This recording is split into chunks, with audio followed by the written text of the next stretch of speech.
Well, good afternoon. Certainly an honor and a privilege to be here in Whitley County this evening. And as so many of us know, there's nothing quite like the community, but also the competition that exists at county fairs here in Indiana. Looking forward to a really excellent 2 days of judging these dairy beef, both the fats and the feeders. Really nice way to start. Just a single entry exhibition example that we have the opportunity to talk about. Just kind of right under the mark at that 9-weight break.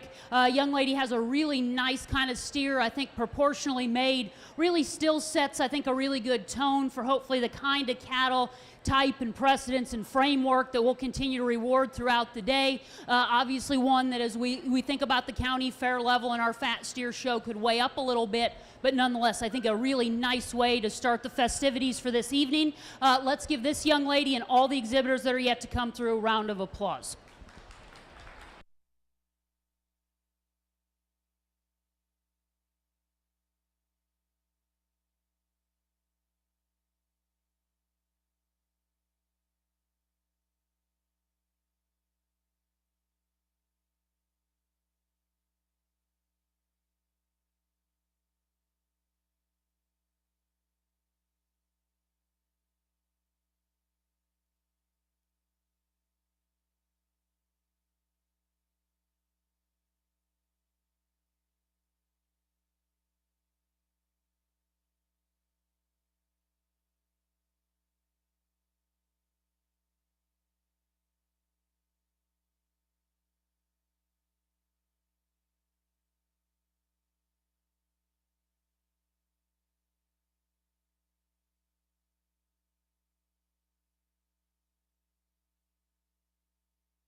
Well, here in our first of our in contention confirmation classes for the evening, a really good group of light 11 all the way through our 12 weights. I think the quality really lies at the top end of the class, just a little bit more next level, elite kind of cattle. One that wins, I think, as we judge him today, just a little bit more consistent in how that one's patterned and conditioned, specifically a little bit more physical fill, a shot more center right there through the center portion of his body. Like his moderation, and you can't say that he necessarily gets outmassed. He comes in a little smaller package, which to me says he's got more than enough red meat in there. Obviously a little bit the longer, more extended pattern steer is the young ladies that ends up there in second. I really like him up front. As you watch him leave, I like how he goes to the ground. He's a little bit more correct than maybe our pigeon-toed class winner.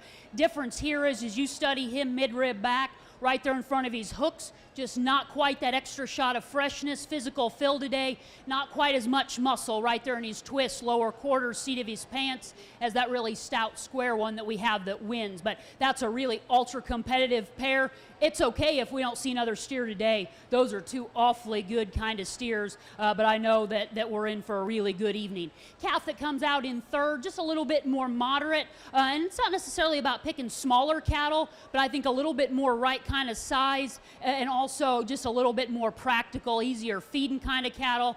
Obviously not that extra power and punch compared to those two right ahead of him, not that extra little bit of look and style and swag. Steer there that comes out in fourth, a little more altitude, taller shouldered, like that about him. Difference here is relative to his frame. We'd maybe like to power him up, give him a little bit more weight. He just leaves you a little narrower off either end. But I really like him in terms of his foot size, the kind of column of bone that he has. Young man's more predominantly black calf here that comes next. Similar in terms of overall body shape to that one right ahead of him. This one maybe just a little bit flatter in his rib. Aesthetically there, you'd also like to shorten him up in his toe. As the same thing can be said for this steer that closes. Like him, he's maybe a little bit more similar size to those ones on up the line, just not near as much mass, stoutness, quite a bit more fragile in his feature, but that's a whale of a top pair of steers. Great way to start this first division. I think all of those exhibitors, round of applause. Nice group of dairy fats.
Well, a really nice class here in our second class of the afternoon. All really good 12 weights all the way through.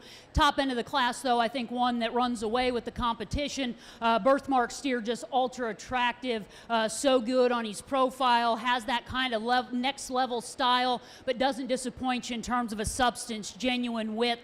I think there's more than enough to him, and he just balances and patterns, not only with look, but functionally, just a lot better kind of foot and foundation. Predominantly black steer there that's going to end up in second. I like him just in terms of his length. He's actually probably maybe got a shot more condition on him. Trouble is he just really wants to plane up from a pattern perspective when you have that really salty one there right in front of him. Calf that ends up in third, just a little bit more similar to that one in second. Certainly an upstanding, really long kind of cattle. Difference here is he just doesn't have near hooks back, pins down, that extra shape that the steer that ends up in first does. Not quite that consistency in terms of his body depth, extra shot and drop to his flank that the one does in second, but still middle of the road kind of steer, I think deserves to be in that third spot. A little different type and kind is the young man's here that comes next in fourth. Frankly, even from my perspective, maybe not quite enough dairy character for me. That's neither here nor there. I think aside from class in him, he's one that just, although I like his pieces, comes in a few too many of those pieces. That one really, not just from a county fair putting a halter on him and showing him perspective, but just functionality, needs shortened up quite a bit in his toe. Calf here that comes next probably pairs up with those there that are on up the line. For me though, this one just gets really hard, lean and tight right there through that center portion of his body. I'd like to give him just a little bit more softness, sogginess compared to those on up the line. Steer here that closes, I really like him on the stand. He's just one not quite as comfortable in how he's made structurally. Gets a little lower fronted in relation to a higher kind of spine, really over in his knee, straight restricted there up front. Just like to see a little bit more mobility in him. Good class, I think a really solid one to tie into to win there in that second 12 weight class.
Well, here in our first division of our lightest weight steers, even though I think we're still more than well within striking distance, just on some 12 weights that have a pretty optimum, pretty correct even at this stage, and we'll see some obviously bigger, fatter kind of black and whites, but this is an awfully good division here to start out with. I think the class winners, as well as those respective seconds, certainly deserving in the caliber, the kind to be out here into contention. There's a few different, I think, type and kind of cattle, maybe cover some opposite ends of the spectrum. I guess for me, there's just a pair of better fed cattle that have a little bit more true product in red meat. There's maybe a little bit more plateful of profile option if that's what your fancy is, but I think nonetheless a really great lineup, excellent job of these young people, and a great first division champion in reserve that we'll end up with. But round of applause. I'll go out and show you which two I like best.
We'll hear a really nice group as we start into this next division in our fat black and white show. Interesting, I think, trio there on the top end. Maybe choose kind of where you decide to draw your line in the sand on some character and just some basic build. I think just the best cattle all the way around in terms of all those things that we talk about. Obviously some terminal incentives, but also structure, style, silhouette is the young lady steer that's going to go ahead and win. I like his extra length and extension, but where I think he's really good over that steer that's second and third in line is just in terms of how he's built. He's shoulder, his front end, gets out and goes really well behind. And for big cattle, the other thing he does really well is he's got some genuine width, whether you watch him come at you or go away. A little bit more moderate kind of proportional cattle is the young man's there that ends up in second. I like that about him. Trouble for me is that one in relation to his size, a little bit deeper in his chest in relation to there where he sits in his flank, just a little bit shorter in his couple, gets a little outside himself, east and west up front. A little bit maybe the outlier, just I think in terms of being a little bit beefier charactered, maybe doesn't quite fit with the rest of these black and whites, is the young ladies in third. And certainly it's not my job to class them, but also I think what the bigger issue is this one just in how he's built. Maybe you saw when he was standing here up front, or you can even watch him as he gets out and goes, really labored, lumbered, borderline unsound there up front. Other problem, really jammed up, short in his extensions. Really out of proportion in terms of how much he probably weighs up front in relation to how short he is in his hip and his twist. I'm sure she's not very happy, just not sure the right kind of cattle when you got two better ones to use. Not being critical, just discussing how I read that one. Steer that ends up in fourth, I think just a little bit better than his contemporary in fifth, just in terms of hooks back. I think he's a little bit more picked up, correct, right there at his tail head, and that's what gives him the advantage over that steer in fifth. Steer in fifth, I like him, patterns up. Just in terms of some length and look, but as you watch him leave and we lead him on out, he maybe collapses a little bit right there in his tail head. There as he drops, gets a little bit more general ducks and rolls there, how he travels out of his hip. I still think got some finish, got some fill. Calf here that comes next in sixth of the young man's one again, I think matches in terms of size and kind, maturity, pattern, and extension. He's like maybe a few that we already visited about though. Just study him right there in front of his hooks, not that extra shot of physical fill today, just kind of wants to fade and flatten there out of his hip. A little bit shorter, more restricted in how he gets out and goes. And then finally, Calf that closes, I think one incredibly good, still practical in his kind, got some feed and doability. Just as we study him today, a little too pitched far forward, there in the angle to his shoulder, a little bit plainer, more inverted in his shape there in his rear third as you watch him leave. But that's still a really nice way to end a really good class. There are 13 weights in our third class of the day.